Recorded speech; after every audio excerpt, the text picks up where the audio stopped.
So a few days ago, Proxmox released a new feature allowing you to download Docker images and deploy them to Linux containers.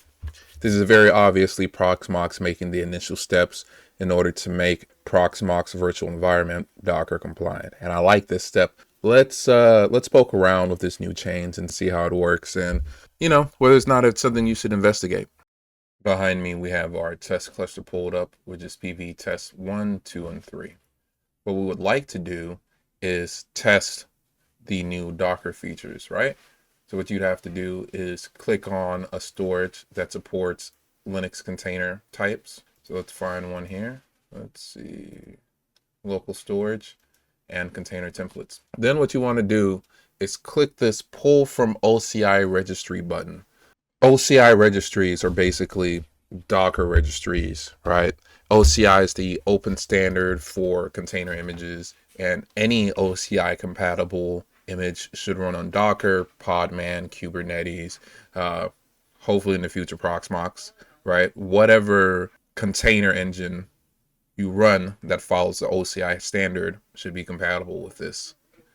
OCI registries, which is also defined in the standard, should be compatible with this. Ironically, Docker Hub is the largest OCI registry. Let's go ahead and head over there. We're going to need some stuff from there. So we have Docker Hub pulled up, and what we want to do is search through Docker images. What we're going to look for is Nginx, which is a container that I'm very familiar with, right? And you'll notice that in Nginx we have different versions that we can pull. What we want to do is pull, let's do the latest version of Nginx, and we can just copy this Nginx right here. Note that it also gives you a bunch of different tags. These different tags are the Nginx versions. So if you need to roll out a specific version of a container, you're just going to need to tag it as well. If we were to change this to Trixie, you'll notice over here that we have an Nginx Trixie tag. What I want to do is scroll down and select latest, Nginx latest, and then go back to my OCI registry tab in Proxmox. We click pull from registry. You have several options here. You can either query. You have several options here. By default, Docker Hub is configured as your OCI registry. You can either enter the entire image URL right here, or just the image and its tag right here, and then hit download. And what that'll do is grab the latest Nginx Docker image. It then places it right here. You can then deploy that Nginx Docker image or template or file by creating a new container. And then we're going to call this Nginx test. Password is whatever. But they're going to choose a template, which is going to be Nginx latest. So normally on this screen, you would choose your LXC container image, right? In our case, we're going to be going with the Nginx latest. Instead of a LXC image, you go to disks. We'll give this 8 gigs of RAM, which is more than enough. 1 CPU, which is more than enough. We're going to try something crazy here, and we'll give this 128 megabytes of RAM and 128 megabytes of swap. We'll leave this assigned to our normal network and have it grab its IP automatically. DNS. We'll give it a basic DNS server, and we just hit confirm. And what that should do is start a Docker container image inside of an LXC. We can then go to that LXC and hit start on it. Something you want to notice is that in the upper portion of your LXC, it says application container detected. Console might not be fully functional. So the thing to remember about Linux containers is that they are very stripped down. Some Linux containers might come with a console and some might not. And it looks like this is one of those containers that do not come with a console. What we can do is hop back over to Docker Hub and look for one that we do know has a console, which in our case is Ubuntu. And then we can just choose Ubuntu for the official Ubuntu image. So we're back over here on Proxmox. What we can do is enter our reference, which is going to be docker.io/library/Ubuntu. I entered that entire URL because I want to query the tags. And if we expand out tags, you'll notice we have a bunch of different versions of Ubuntu we can pull from. We'll pull from the latest, which is 2604, and we'll just hit download. Deploying it is basically the same thing we did for this Nginx. So we'll do create container.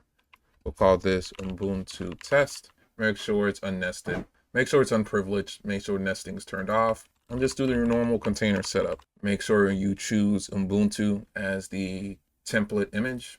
We'll give this 8 gigs of RAM, which is probably way more than it needs, 1 CPU. And since this is running a little thicker, we'll give it 512 megabytes of memory. And swap, make sure it gets its IP automatically. Set our DNS server like we normally do, and then just hit finish. This time, hopefully this container will have an actual command line and we can play around with it, but it should work the exact same as an LXC container. So it's done being spun up. Just hit start. We give it a second and again, notice the application container detected console might not be functional message. But this time we do have a functional console and we're able to get to the root of this Ubuntu Docker image. After that, we can just do an ls. As you can see, it looks like a regular Ubuntu setup. There's not much to go into that. What I find interesting is that this has a options setting for your entry point in your environment, but it doesn't have your normal Docker port forwarding stuff. You know, like with Docker Engine, it does the management of the virtual bridge on the back end. So I'm wondering if it's expected that you kind of do your IP management inside of Proxmox with this. Again, it looks like this is just unzipping the Docker image into an LXC container and spinning it up, which is perfectly fine, right? Especially if you just want to get one service or application running. But there are some gotchas or some concerns I have. Like, for instance, this Nginx container, I can't manage it, and there's no way inside of the Proxmox web UI for me to change the container permissions and start things back up, right? I know for a fact Nginx runs on port 80. So my theory is if I get the IP address for this, which is 1108, and we were to try to visit it, and I'd like to see what happens. It says 192.168.1108. Let's do an HTTP. Again, so yeah, it did actually spin up Nginx on the right port.